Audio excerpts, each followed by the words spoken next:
chair, Gary.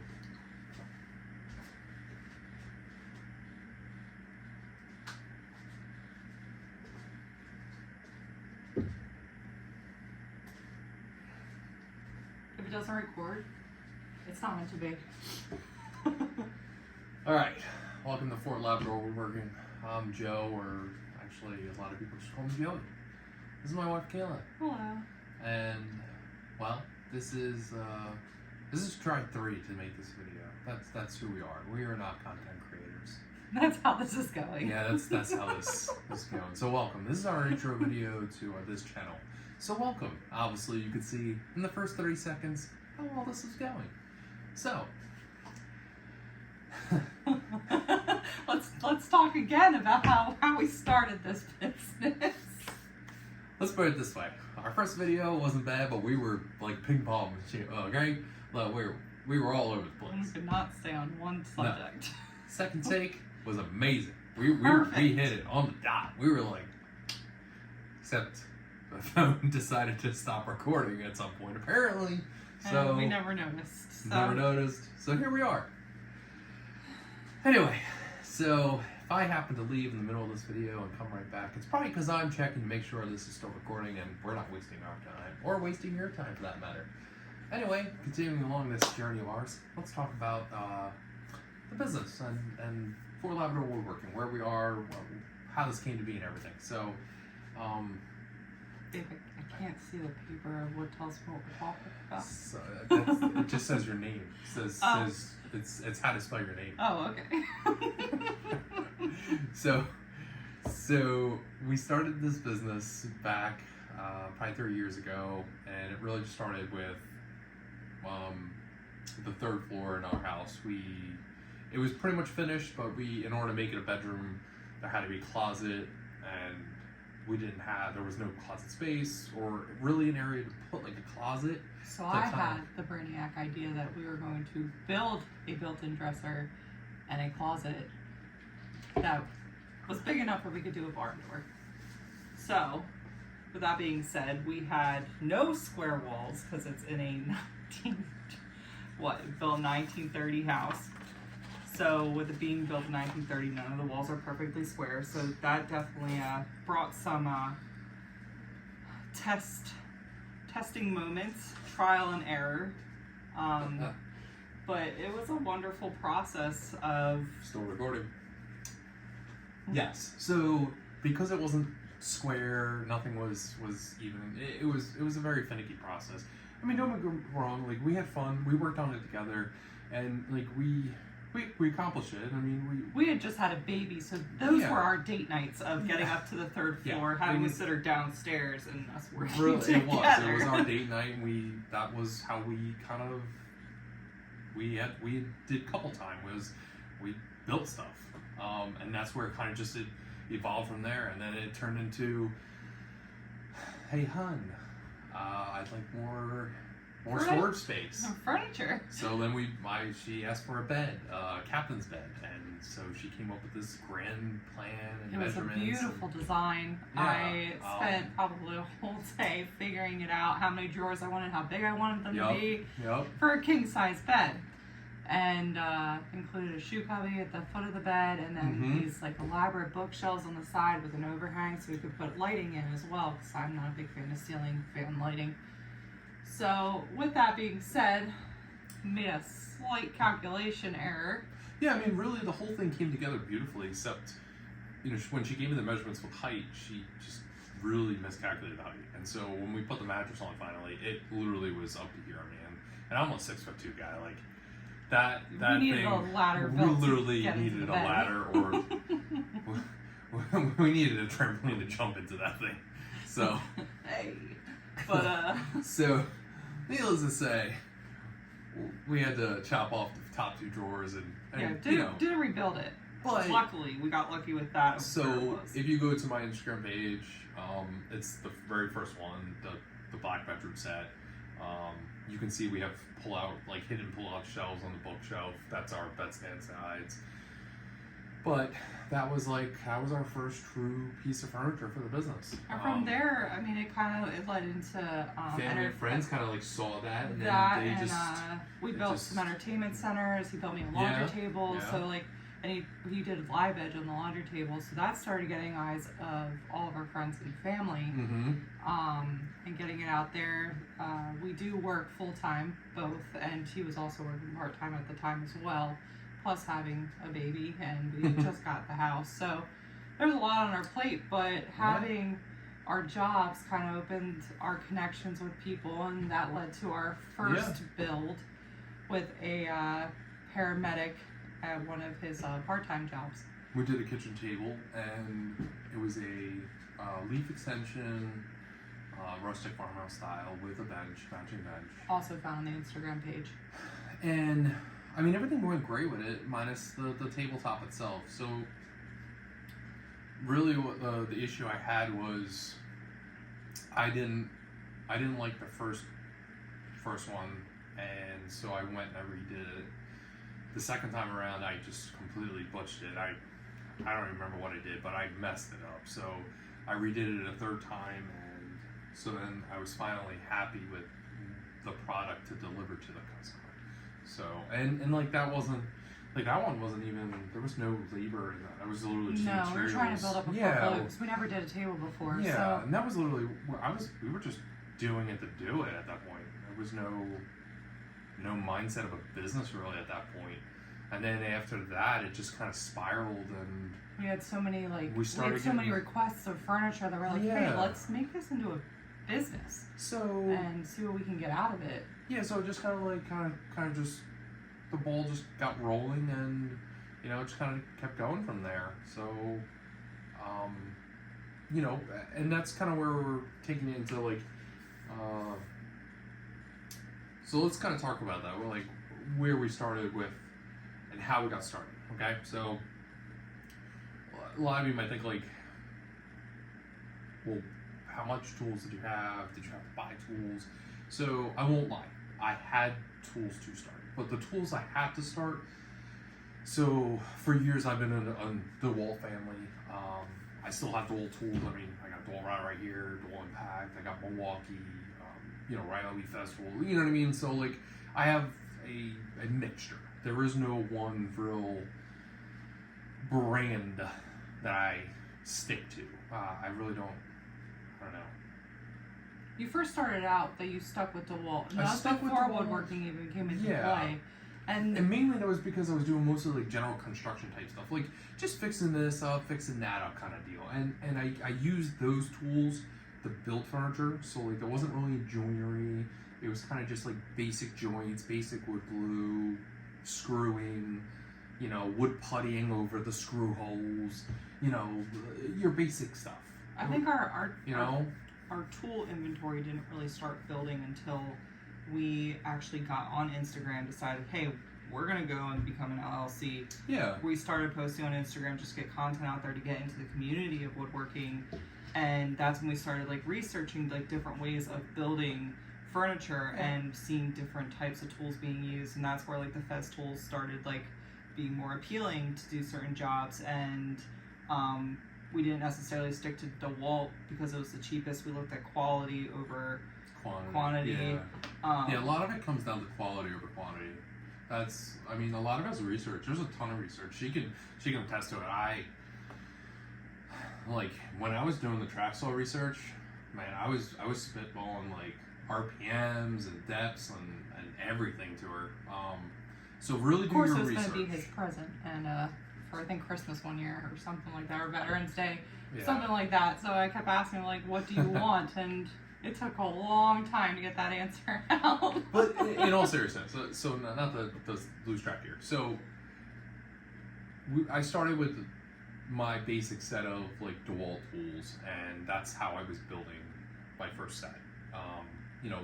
Using a sander, I was wood puttying drill holes. It was your basic style, rudimentary furniture. I didn't really get into dovetailing and half laps and bridle joints and really diving into the whole furniture making until probably this past full like 12 to 18 months. Yeah. So and that's me not necessarily because I didn't want to. I think it was just order wise. Recently, some of the orders that are coming in, I've been a little bit more fortunate where I've been able to incorporate a little bit more of that joinery aspect into things. Yeah, because even building up our tool inventory, like we would wait to see what the job needed. Yeah, in order to like see what we need to make it easier on us to get the job done. Sure, and I mean, don't get me wrong, like for a while there, I was saying like I wanted to get the domino joiner, and like the domino joiner is I mean a gorgeous piece of equipment, hands down. If you've never seen the domino joiner, if you're new to woodworking, new to any kind of tool working whatsoever, you'll go check out the Festool domino joiner and you'll see what I'm saying. You look at any larger page out there, they'll probably have a Festool domino joiner. Now, the problem I have with the Festool domino joiner is not necessarily there's a problem with it. It's I'm trying to build more of a generational type, older, more classical style furniture. That's kind of when you stumbled into your joinery. Right. And so domino joiner kind of takes out the joinery purpose. Exactly. So really, it's a loose tenon joinery, but it's still a butt joint. Like you're really just butting two pieces of wood together with a dowel. And a lot of stuff that we were building, you didn't need, like they didn't provide structure for what we were building. Right, and so I'm not a fan of the domino joiner. I was for a while there, and then I really got turned on to doing more hand tool working, and when I say hand tool working, like that's kind of where progressing through the line of moving my DeWalt set, and I slowly got some Milwaukee stuff, and then I slowly got some Festool stuff. You know, like my miter saw broke, so she knows I love the Festool brand because they make quality stuff. So she bought me the K-Pax 120, and that is a workhorse. It is a beautiful miter saw. I wouldn't trade that thing for the world. But started moving into getting some hand planes, and so what I do is I use the power tools to do my rough work and my bulk work. And after I do my bulk work, I then go into the hand tools and hand saws to put the detail in. Exactly, to fine tune and put the detail, and like you see, like you really get that tighter fitting joint. Now don't get me wrong, listen, I ain't perfect. I still get gaps in my joints. Don't let me fool you. I'm still working at this game. She'd be lying if she said I was perfect. So. But yeah, just your joinery game in the past year has come a very long way. Yeah, and that's the thing. So remember, as you start getting into this business, and as we did, the biggest thing you gotta remember is consistency. You can only get better through consistency. Pro football players, they're not good because they catch one pass. You're not going to be good because you cut one dovetail. You're going to be good because you cut a lot of dovetails. So don't get discouraged with making mistakes, because that's basically how we started. We had fun problem solving. So don't give up. Figure out a different way to do the project. Yeah. And start with cheaper wood too. You start with your pines and your poplars. Don't think you need to jump right into your cherries, maples, and walnuts, and your exotic woods. And listen, I know a lot of people might hate on this, and hear me out. For all the people that are out there. So because you could be amateurs, beginners to whoever. So I started this game going to the big box stores, the Home Depots, the Lowe's, blah blah blah, and using that type of wood because Well, because I was new to it. Like, using S4S lumber was easier. Now that I've learned and I've gained, knowledge on wood types. And the hand planes, the joiner, the planer, so as you start building up your tool inventory, you can start expanding your variety. Yeah, your variety of woods and how you work. So, like, everything I do now is from a local mill, so I don't go and get my lumber from like big box stores anymore. So everything I do is from the mill now. But you see, that's a whole progressing in the experience. Don't feel bad. Don't let all these larger channels, like, don't let anybody intimidate you. Listen, everybody started somewhere. Everybody puts their pants on the same way as you. So, they may look joinery looks super easy, but remember what we're doing here and how we're doing it. The gaps, the little imperfections. That's stuff to work on, to get better at. Maybe the next time you do that joint, you're like, I know I messed up here. Okay, I'm gonna leave a little bit of extra room and I'll chisel down. What would you say, out of all the projects that we've done, which one was the most intimidating to you? The most intimidating? Yeesh. In which factor? Let's just go with finishing. The bar. The 42-foot bar. So we just recently finished a Legion bar, which was a donation build for the local Legion. And so we had to build it in 2 sections. So the first one was 20 feet and the second one was 22 feet. And they wanted it epoxy. So we had to epoxy everything. We had to epoxy it in the shop, which, as you can see, we're in a 2-car garage. So we're limited. It was the customer's wishes choice to get it into 2 pieces. Yes. Because they want to be able to move it if they were to change locations down the road. Right. So because it's an older building and they may wind up, buying a new building or building a new building, so they wanted to take that with them.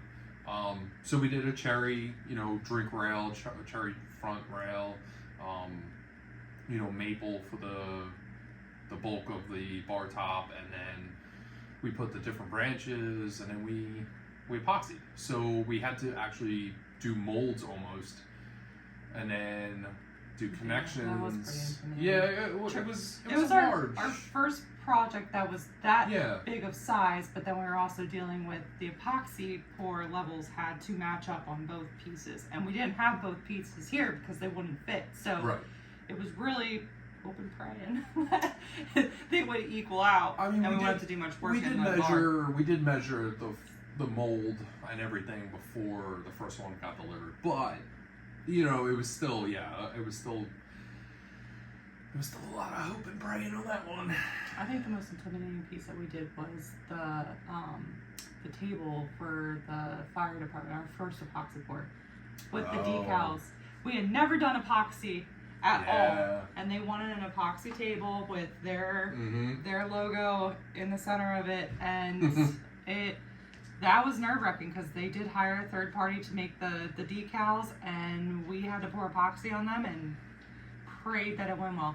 And it wasn't that bad. I mean, there was a lot of learning, but it wasn't anything that couldn't be fixed. Yeah, and so, I plan on doing an epoxy-specific video, and I'll probably do 2 specific epoxy videos. And deep pour and I'll do a tabletop one and a deep pour one. And I've only done 1 deep pour so far. So, by all means, my experience with that is very, very limited. I do have another project coming up very soon that will include another deep pour. So we'll see how that goes. Wait till you guys see that one. That one's gonna be beautiful. That one's gonna be intense. It's gonna be great. It's gonna be awesome. I'm jealous it's not going in our house. It's gonna be awesome. Actually, almost every project I do, you're jealous that doesn't go in our house. I mean, except for the firehouse table, because I know where to put that. Yeah, true. So, And but the tabletop epoxy, yeah, like, it was the first one we did, and I mean, we've done quite a few now since then, and we've gotten very good at it. It's still intimidating what you're about to pour it onto the piece. Really, that anxiety. Because you're right there, you're at the finish line, it's put together, it's beautiful, and then you have to put epoxy on it. It's just like, this could go one or two ways, and you're praying it goes the way you want it to. I agree. There's just that sense of like, hopefully this goes perfect. And with the bar, we did get lucky. It went very, very well. Yeah, it did. Absolutely. But yeah, so I will do a video on those two items. That way we can talk through that and really really dive deep into that. And I'll talk about the brand I use and the specifics to them and everything like that. And we are not sponsored. Yeah, by the way, we are not sponsored. We do not plan to be sponsored. Anybody. We are not affiliates of anybody. Any product or company or anything we talk about is purely based off of our own use of them.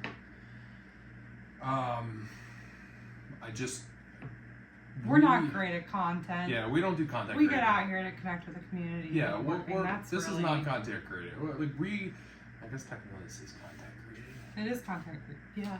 Yeah. It's not gonna get edited. Sorry. It ain't gonna get much better than this. So listen, I might not even be wearing pants right now. You're not.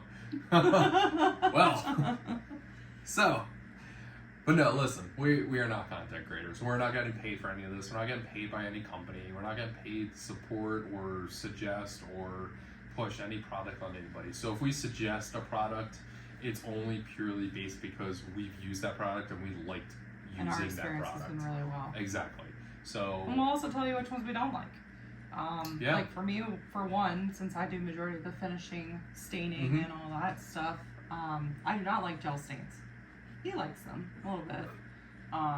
Our bed, bed that we originally made, like the captain bed that we made, we used a gel stain. It's black, and we didn't use it correctly, but the way that you're supposed to use it, it just didn't look right. If we did use it correctly, we should have just used paint. But yeah, I'm not a fan of gel. Yeah. But hey. But I think it still looks good. I think we're going to use gel stain on that river table, the deep pour that you're going to be doing. Because he wants a gray finish, right? COVID. No. Allergies. I mean, it could be COVID. I don't know. Great. Well, if we don't see him in a few days, you know why. I don't remember. I have to take a look at. I don't think he actually chose any colors yet, but. Okay. But yeah, so this is our little intro to our channel. Stay tuned. Like I said, we plan to keep this kind of like real. This is not going to be really cut and glorious, and you're going to be like looking at perfect joinery and everything like that. You're going to be looking at the real world, real person. Wow, he messed up. And you're probably going to comment on it. You're probably going to be like, ha! You messed up. I'm going to say, you're right, I did. But you know what? I'm going to try next time. Because that's what we're here for. We're here to get better. And the only way to get better is by doing it. So, and just remember, just because, I redo plenty of stuff, and I do not charge my customers more. I will eat that. I do not care. And is that a great business model? No, but you know what? Down the road, as I get better, we shouldn't have to do that. It will happen less and less and less, which will reverse. Well, good skills. Hopefully not reverse like that. Touchdown. But yeah, so, and have I had to do that lately? But what I'm saying to you is, from that first kitchen table, that's what I'm saying, is I redid it 3 times at no cost to the customer because I wasn't happy with it. Because you shouldn't be pushing out a product to a customer just because. And it's investing in your business. Exactly. Like the Invest tools, in it's also remember, an investment. Good customer service, quality control, and do your best. And just remember, I mean, really, I do this a lot too, also for a therapy, you know, from years of firefighting, the military. So. And I do this because I'm told. No, I'm just kidding. I like doing finishing work. I am very artsy when it comes to that. So I do like having to say in the design work. She doesn't necessarily come in so much for like. We have 2 little ones. Yeah. So we bounce back and forth. So when it comes to finishing time, we flip. I'll take over, and then so we have a really good team effort with the kids. Our oldest one will come in and like clean up the shop. Yeah, she'll clean up the shop. We won't have to tell her to. She just does it on her own. She thinks it's fascinating. Yeah. The broom and the dustpan. But so anyway, you have a great night, and thank you for watching. And remember, if you did like this video, like and subscribe, or don't. We're still gonna keep making videos. Have a great night.